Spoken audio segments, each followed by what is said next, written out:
السلام علیکم ورحمۃ اللہ وبرکاتہ۔ امید ہے کہ تمام احباب خیریت سے ہوں گے۔ میں محمد نسیم ندوی معلم الانشاء کی 35ویں تمرین لے کر آپ کی خدمت میں حاضر ہوا ہوں۔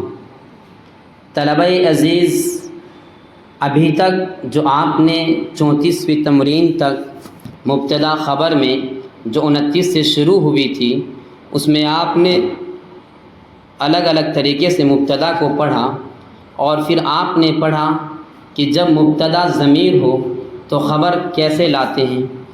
اس تمرین میں آپ پڑھیں گے کہ مبتدا جب اسم اشارہ ہو تو خبر لانے کا کیا طریقہ ہوتا ہے۔ اس میں ایک بات یہ بھی یاد رہے، عربی میں اسم اشارہ کے 10 صیغے آتے ہیں، 5 اشارے قریب کے لیے اور 5 اشارے بعید کے لیے۔ اشارے قریب کے لیے جو آتے ہیں ھذا ھذانی، ھذہ ھاتانی، ھؤلاء۔ اشارے بعید کے لیے ذالک، ذانک، تلک، تانیک، اولئک۔ یہ اسم اشارہ ہے، ان کو یاد کیجیے جو قریب کے لیے آتے ہیں، ان کو بھی یاد کیجیے جو بعید کے لیے آتے ہیں۔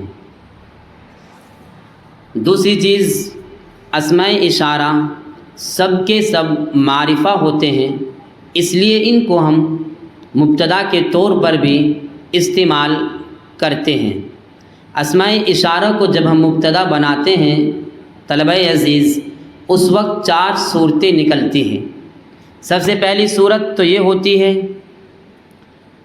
کہ اسم اشارہ تنہا مبتدا بنے گا، جیسے کہ آپ کہیں ھذا قلم، تو ھذا مبتدا، قلم یہ خبر، تو جملہ ہوگا یہ قلم ہے۔ اور دوسرا طریقہ، اسم اشارہ اپنے مشار الیہ کے ساتھ مل کر مبتدا بنے گا، جیسے ھذا القلم جمیل، یہ قلم خوبصورت ہے، جیسے ھذا اسم اشارہ، القلم مشار الیہ مل کر مبتدا، جمیل خبر۔ اس صورت میں اسم اشارہ اپنے جو اسم اشارہ موصوف اور مشار الیہ صفت بنے گا، یہ مل کر مبتدا، اور آگے جو جمیل ہے یہ اس کی خبر بنے گا۔ 2 صورتیں۔ تیسری صورت، اسم اشارہ تنہا مبتدا اور موصوف صفت مل کر خبر، جیسے ھذا قلم جمیل، یہ خوبصورت قلم ہے۔ ھذا اسم اشارہ مبتدا ہے، قلم موصوف، جمیل صفت، موصوف صفت سے مل کر خبر، پھر مبتدا خبر سے مل کر جملہ اسمیہ خبریہ ہوگا۔ چوتھا طریقہ، اسم اشارہ مشار الیہ مل کر مبتدا، پھر موصوف صفت مل کر خبر، جیسے ھذا القلم قلم جمیل، قلم ایک خوبصورت قلم ہے۔ ھذا القلم یہ اسم اشارہ مشار الیہ مل کر مبتدا بنیں گے، قلم موصوف جمیل صفت، یہ مل کر اس کی خبر بنیں گے۔ یہ طریقے ہیں، ان کو سمجھیے۔ ان کو سمجھنے کے بعد آپ کو حل کرنا آسان ہو جائے گا۔ تمرین شروع کرتے ہیں، 35ویں تمرین۔ جی، ھذا مطبخ وھذہ ادواتہ۔ مطبخ جمع مطابخ کے معنی مطبخ، ادوات کے معنی سامان۔ اس میں دیکھیے ھذا یہ اسم اشارہ الگ ہے، اور یہ مطبخ مذکر ہے تو ھذا بھی مذکر ہے، ھذہ مؤنث ہے، ادوات لائے ہیں وہ مؤنث لائے ہیں۔ ترجمہ کریں گے، یہ مطبخ ہے اور یہ اس کا سامان ہے۔ یہ مطبخ ہے اور یہ اس کا سامان ہے۔ دوسرا جملہ، ذالک موقد، وہادہ تنور، موقد جمع مواقد کے معنی چولہا، تنور جمع تنانیر کے معنی تنور، ذالکا یہ اشارہ بعید ہے، جملہ بنائیں گے ترجمہ کریں گے وہ چولہا ہے اور یہ تنور ہے۔ تیسرا جملہ ہذہ قدر وہذا غطاؤها، قدر کے معنی جمع اقدار ہانڈی، غطاؤن جمع اغطیہ کے معنی ڈھکنا۔ ترجمہ کریں گے یہ ہانڈی ہے اور یہ اس کا ڈھکنا ہے۔ جملہ نمبر 4 تلک مخبزۃ وہذہ مقلاۃ، مخبزۃ جمع مخابز کے معنی روٹی یعنی توا جس پہ روٹی پکتی ہے، مقلاۃ جمع مقالن کے معنی کڑھائی، فرائی پین بھی بول سکتے ہو اس کو آپ۔ ترجمہ کریں گے وہ توا ہے اور یہ کڑھائی ہے۔ دیکھیے تل کا یہ یہاں پر بعید کے لیے ہے اور ہذہ یہ قریب کے لیے ہے، اس میں یہی اشارے سمجھنے ہوں گے۔ وہ توا ہے اور یہ کڑھائی ہے۔ پانچواں جملہ ہادانی ابریقانی وتلک جرۃ، ابریق جمع اباریق کے معنی جگ، جرۃ جمع جرار کے معنی گھڑا۔ جملہ بنائیں گے یہ دونوں جگ ہیں اور وہ گھڑا ہے۔ یا ہادانی تثنیہ ہے تو خبر بھی تثنیہ ہے، تل کا اشارہ بعید ہے۔